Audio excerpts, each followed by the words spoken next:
Dalavina guia dolosana anche totale takini ana varong ng Bula FM e Golden Point Resort basendo nambando ana here binaka.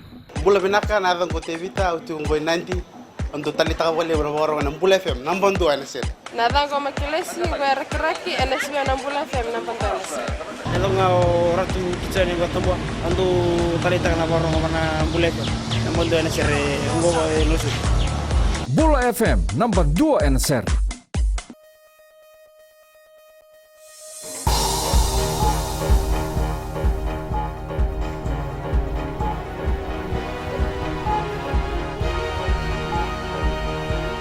Good evening, this is FBC News. I'm Jackie Spate. In this bulletin, additional charges for 9 men accused of the death of Vatuwaqa Soko.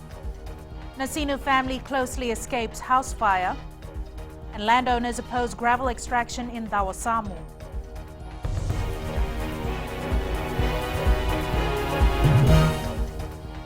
The 9 policemen and military officers allegedly responsible for the death of Vatuwaqa Soko have been charged with additional offences by the Office of the Director of Public Prosecutions. DPP Christopher Pride says the new charges are based on a review of the case. Manasa Talala, Seruvi Dangusao, Kelevi Sewatu, Benayan Drauna, Felice Vere, Viliame Verevalu, Jonan Davonu, Pita Matairavula, and Senithiki Natakasavu have been charged with attempted rape and 2 counts of sexual assault. Talala and Verevalu on the list also face charges of defeating the course of justice or allegedly advising others in the group to lie. The state alleges all 9 accused sexually assaulted Vatuwaqa Soko and another individual who was arrested with Soko. FBC News is withholding the name of the second victim to protect his identity. The DPP's office has also applied to revoke the bail for all of the accused due to the serious nature of the additional counts and concerns regarding possible interference with the prosecution. Pride says he is extremely concerned that a number of these accused officers have been reinstated and are back on the job as police officers after they had been suspended. He says this represents a real risk of interference with the state's case. The DPP adds it is unacceptable for police officers charged with indictable offences to remain active in their positions while their cases are proceeding through the courts. Pride says he has no choice but to seek to have the bail of the 9 policemen revoked so they may be remanded in custody for the duration of the proceedings in order to protect the integrity of the prosecution's case. The Fiji police force refused to comment on the matter. The Suva High Court has found 31-year-old Ilaitia Nalawa guilty of rape, assault with intent to commit rape, theft and burglary. Judge Justice Alesi Temo delivered his ruling this afternoon, concurring with 2 assessors who found Nalawa guilty on all charges against him. One assessor found him not guilty. The 5-day trial heard that on the 7th of July last year in Nakasi, Nalawa stole some items from a home before he raped the 9-year-old girl. Nalawa will be sentenced Monday at 12 p.m. The Fiji police force is concerned about evidence related to the assault of Lautoka businessman Rajneel Singh that was leaked on social media. Acting Police Commissioner Brigadier General Sithiven Ngilio told FBC News that they are aware of this. An investigation has begun. Akosita Tale with this exclusive report. Sensitive material that's been uploaded on Facebook includes medical reports, police statements, and x-rays to be used as evidence. Acting Police Commissioner Brigadier General Sithiven Ngilio says the assault on internet shop owner Rajneel Singh is still an open investigation and leaked documents are just the tip of the iceberg. I've had people that have copied my email address to a certain extent and just inserted an extra alphabet in it and have conversed with him, trying to get information out of him. I've had anonymous emails being sent to me, offering me money to do away with investigations in regards to Rajneel. Brigadier General Ngilio says that on top of finding the assailants who tortured Singh, police now have to find the person who published the classified material on Facebook. We're at that stage of the investigations now where we can't divulge any other information. Like I said, we're into IP addresses and things like that. It's at a critical stage of investigations where we'd rather not release anything and let the investigations take its course. FBC News also asked Giliho whether someone within the force is trying to undermine his authority. The acting police commissioner says he will let the investigation determine everything. I'm confident in the support that I have in the force, but like anywhere else, there will always be people who will not agree with things, and that's for the investigations to find out. Brigadier General Giliho says they have the resources to find the person responsible for exposing police material, and this is being pursued. Singh in this matter is said to have exposed a plot to assassinate members of the government when he found emails left open in his internet shop. Aku Sita Tale, FBC News. The Ndawasamu Environment Movement wants all gravel extraction along the Ndawasamu River stopped immediately. The movement claims that the extraction will only pollute the river and subsequently the sea. Ellen Otoranga view with this story. It's now been over a month since Standard Concrete Industries has been extracting gravel at this point of the Ndawasamu River. It's causing anger among villagers and the Ndawasamu Environment Movement, who say the dirt from the extraction will destroy the marine life at the river mouth. At the mouth of the Ndawasamu River, this same river where we have this gravel extraction, we have the marine protected areas, which has been reserved for 11 years. And we've been planting corals and putting giant clams. We're working with NGOs and different volunteer groups to try to preserve our marine life. This now means that all the work that the movement and the different NGOs have been doing for the past decade will now go to waste. The movement also questions the issuing of the gravel extraction licenses and whether an environment impact assessment was done. They claim that no prior consultation was done, nor were they notified that any consultation was conducted in the surrounding villages. We want government to and different stakeholders, if they could look deeply on this and if they could think about our ecosystem and should ban gravel extracting. According to the Lands Minister Mereseni Vuniwanga, consultations are always conducted prior to the granting of any license and that such issues must be raised with the proper authorities.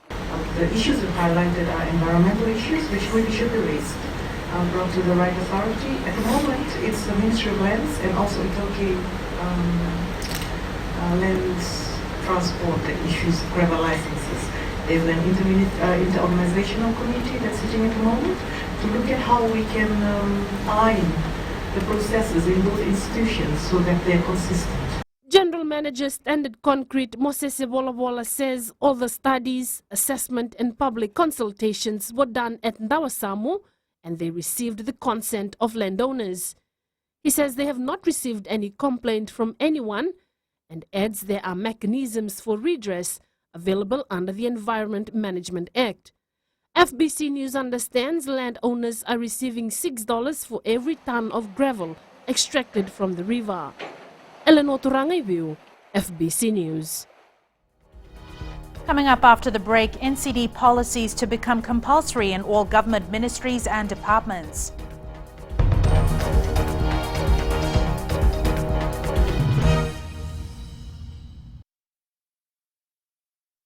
Hi, my name is Viviana Valentine. I'm from Nandi and Today FM rocks. My name is Ateza. I work at Golden Point Resort.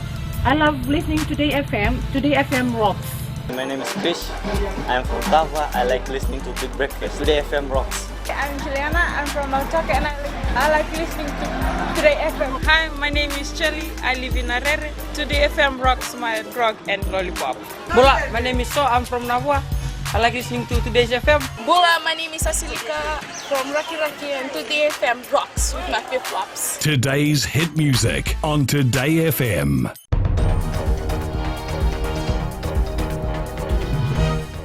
Welcome back. This is FBC News.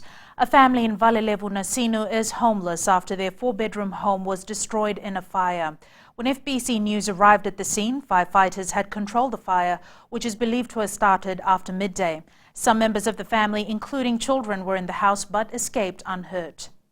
Just back from Suva, having a cup of tea when I smelled the smoke. So I stood up to go and look for where was the smoke coming from. I went around the front veranda, and my sister went to the other side of the veranda, and we met at the sitting room of the other part of the house. And we saw the smoke coming from one of the bedrooms. 3 fire trucks from the Vale Level Fire Station responded to the emergency. The Health Ministry has put together a strategic plan to combat non-communicable diseases in all government ministries this year. Minister Chone Usumate says the fight against NCDs needs a holistic approach. Ellen Stolz reports. The seriousness of NCDs need to be recognized, and what better way to do it than to incorporate it into all government agencies. Health Minister Chone Usumate says the strategic plan has been endorsed by Cabinet and will need to be addressed by all arms of government. We're introducing it now. Obviously, these government departments have not budgeted for these things, but as things begin to roll over the next 2 to 5 years, hopefully the momentum will pick up and then become embedded into the things that they do on a normal basis. Usumate says it's time for a different approach to include everyone in the fight against NCDs. He adds that 40% of children between the ages of 13 to 15 are obese, and by the time they get to 40, the obesity figures will be about 60%. Percentage of people that are dying now below the age of 70 due to NCDs, we want to target to reduce that by 25%. That is a big, big target. It's not an easy thing to do. So it's something that requires cooperation across a whole range of different ideas. The minister says the incorporation of these new NCD policies will go a long way in ensuring Fiji's population is a stronger, healthier one. Ellen Stolz, FBC News. The new Permanent Secretary for Public Enterprise, David Kolitangane, is visiting all state-owned businesses to get a feel of how these entities are running. He has already met with 6 companies, the latest being executives at Fiji Broadcasting Corporation. Shireen Lanta reports. To better understand the various government-owned businesses, the new Permanent Secretary has been meeting relevant chief executives and board members. We are relooking at our enterprises, how best we can serve the board, the chairmen and the CEOs. But ultimately, I mean, we have to relook at how they are performing. David Kolitangane has already met the board of Rewa Rice and Copra Millers of Fiji. He has 28 public enterprise entities under his portfolio and will soon be facilitating the sale of some state-owned entities. We're looking at 3 key entities that we are looking at restructuring or divesting. But it's been announced by government already. It's just a discussion on how to implement the divestment or restructure. He says performance in entities such as Fiji Broadcasting Corporation has improved and the government will be working closely with the state broadcaster this year. CEO have informed me of a lot of improvements coming ahead, say for 2016. I've seen the modernization process FBC has gone through. Kolitangane will be travelling to West later in the week to meet with other companies. Shireen Lata, FBC News. The Hibiscus Events Group today distributed more than $76,000 from its 2015 charity chest. Donations were made to 13 organizations with underprivileged students, as well as the Society for the Prevention of Cruelty to Animals, which received the highest funding. Hibiscus Chair Hidesh Prasad says donations aren't centered on any specific sector. Each year in preparing for the festival, I make my rounds to various corporate organizations, agencies, government departments, and so forth to participate in the Vodafone Fiji Hibiscus Festival. And the reality is, to make money is to spend money. However, other than maintaining the operation of HEGI, a portion of this money raised to the festival goes back to the community. Civil society groups have to bid for funding from the Hibiscus Group. And on that note, it's sports now with our man of the hour, Jamie. Thank you, Jackie, and good evening. Coming up in sports, Ben Ryan makes one change for Sydney Sevens and Sambeto Roosters eye Suva Nines title. This and more after the break.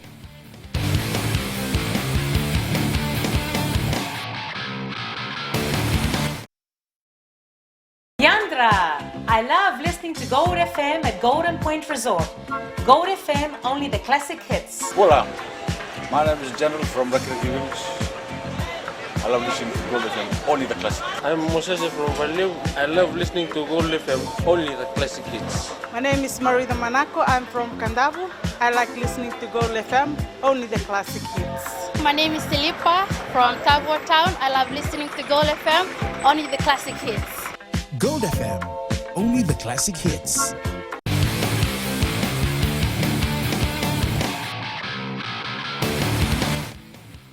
Vodafone Fiji Sevens coach Ben Ryan has made one change to his team that will compete at the Sydney Sevens from tomorrow. Lanky Viliame Mata replaces Emosi Mulevoro in the final 12-member squad. Mata is expected to join the forwards, while Sevoloni Modenadangi might play in the backline. Now, there are many types of rugby fans. There are those who support their team, but only when it wins. There are those who support their team, win or lose. And then there are those who back their support with money for their team's needs. 38 staff of CMAC and Walubei Suva have chipped in with more than $700 for the Fiji Sevens team's trip to the Olympics. Rohit Deo tells us more. With most fans ready to cheer the Sevens side on in Sydney this weekend, the staff of CMAC got together and decided to do more than just hope for a win by supporting the team with cash. Company manager Shane Brody says the initiative will help Fiji win their first gold medal at the Olympic Games, and in the future they will look back on their contributions with pride. I thought it was a great idea. A lot of them have bought clothes or bought something just to wear this morning. There's a prize for the best dressed to encourage all the boys. Brody adds that they chose today for the collection as a great build-up for the Sydney Sevens, which starts tomorrow. Everyone is very much into rugby, so we've done this to coincide with the Sydney Sevens, so it starts tomorrow, so it just kind of rolls on. You can be assured that the CMAC staff will be glued to the game to cheer their investment to victory. Meanwhile, out on the streets, fans are confident of a comeback after bowing out at the Wellington semi-finals last week. Fiji team's performance in Wellington was great, wonderful. They could do better. I'd really like for them to bring up back the Sydney Cup. Hope you guys do well. I thought the boys were magic, really. I think they were really awesome. I know that this time around they're definitely going to take a cup. For the games in Wellington, we didn't expect the boys to perform that game they did in Wellington, the way they played in the last tournament where they lost. Hopefully, they'll improve in their games. Fiji will face Samoa in the opening match in Sydney at 12 p.m. tomorrow, followed by a clash against France at 3:18 p.m. Fiji's last pool game is against Argentina at 7:21 p.m. You can catch the live coverage of the Sydney Sevens tomorrow and Sunday on FBCtv. Rohit Deo, FBC Sports. Meanwhile, former Rugby League star and current San Francisco 49ers NFL squad member Jared Hayne visited the Fiji Sevens team in Sydney yesterday. The team handed Hayne a National Sevens jersey with the number 38 on it. Hayne then joined the national team for a gospel song. Now, as the Sydney Sevens kicks off tomorrow, players from the South Africa and Canada rugby teams took time out to visit the Viva Rugby Academy. The Sydney Sevens starts at 12 p.m. tomorrow, and you can watch the entire tournament live right here on FBCtv. Queensland Reds rugby star and Fijian flyer Samu Kerevi has been hailed a hero after saving a mother and her baby from an alleged carjacker wielding a vacuum cleaner pipe in Brisbane on Wednesday. After winning the Ra and Nandi Rugby League 9s tournaments, then settling for the plate in Singatoka last week, the Sambeto Roosters will be out to restore some pride at the Suva Nines tomorrow.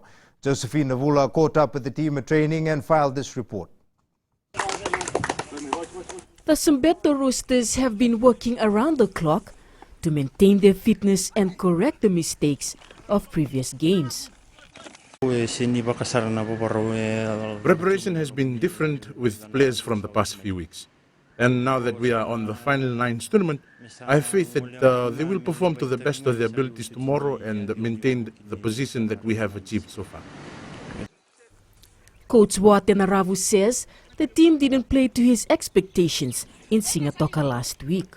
If we take a look at the Nandi and Singatoka Nines, we identified the problems within the players, and that was basically their fitness. From there, we knew that the players have not been doing their part in maintaining it.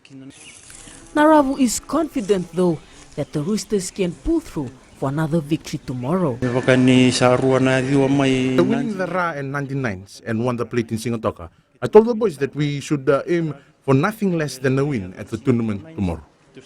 The Suva Nines tournament will be held at the USP Lodala campus grounds. Josephina Vula, FBC Sports. Competition is expected to get tough at the third round of the Smugglers Cove-sponsored Summer Cup golf competition tomorrow. Local golfer Munis Prasad carded 68 to finish 6 under par and is currently leading the men's A grade after the second round last week. Tournament Secretary Madhu Naidu says the performance of the golfers have created a boost for the tournament. We had a really good number. We had the juniors and seniors playing as well. So there was about 40 plus, which is really good. A total of 40 golfers are expected to compete at the Summer Cup competition at the Nandi Golf Course tomorrow. That is your sports for this evening. It's back to Jackie now with business. And before we go, the FBC News team would like to wish our main boy over here a very happy birthday. Jamie, another year older, how do you feel? Seriously? Happy birthday, Jamie! Hi, happy birthday, Jamie. Happy birthday, Jamie! Happy birthday, Jamie! Happy birthday, Jamie! Jamie, happy birthday! Happy birthday! Happy birthday, Jamie! Happy birthday, Jamie! Happy birthday, Jamie! Happy birthday, Jamie! Jamie, happy birthday to you. All the best wishes for you. How do you feel, Jamie? Thank you very much. Thank you very much. You guys all make me feel old now. Wonderful. That's the aim. So All but big wise. happy birthday. Anyways. Thank you, everybody.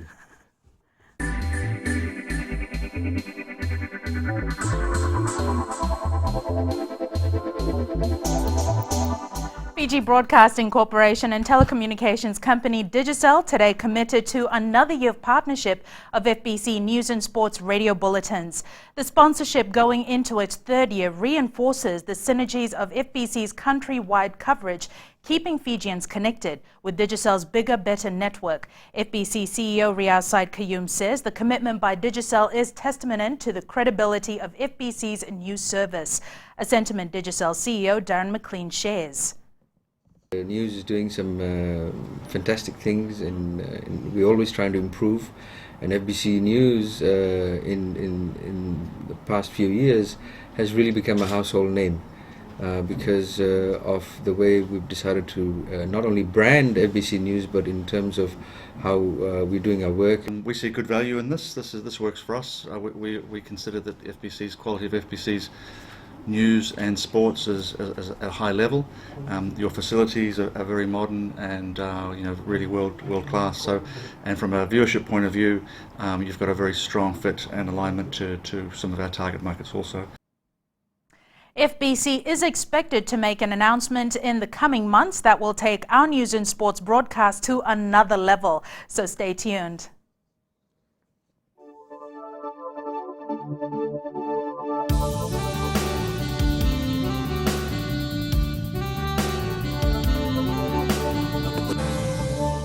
It was a very hot day across Fiji with reports of a few scattered showers around Savu and Lambasa early in the day.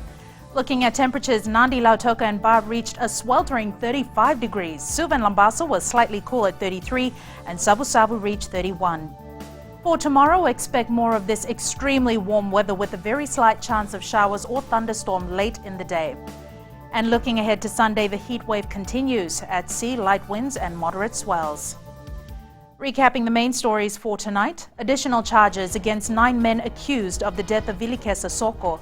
Nasinu family loses everything in a fire, and Dawasamu landowners want to stop gravel extraction. On to our poll question now. We are asking, do you know what the Zika virus is? Visit our FBC website to take part. Remember, you can send us newsworthy pictures and videos on email citizensize@fbc.com.fj or share it with us via Facebook page, FBC News. And if you're on Twitter, follow and tweet us your news tips at FBC_news or simply hashtag FBC News. You've been watching FBC News. I'm Jackie Spate. Have a safe and enjoyable weekend. Ni mo demanda.